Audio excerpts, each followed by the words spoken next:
Hi mga ka-angels! So, may tinitinda po kami na sticker din. Squishy. Ito po, 5 pesos lang. Then, kapag po dalawa, Dos lang. Mura lang.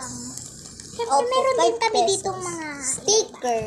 Sticker po, baka po gusto nyo. Pag dalawa pong sticker, di bale, 10 pesos na po to. Kasi po, tig pa 5 pesos din po to. Kung gusto nyo po umorder, i-comment nyo lang po sa comment section. Then, sa comment section din po, tsaka po yung address. Kung mag-deliver na po. kaming ice cream. Uy, hindi yan! Hindi yan. Hindi yan binibenta. Sino ma-order? So, comment lang po kayo sa ibaba dito po. So, Comment below, my guys po.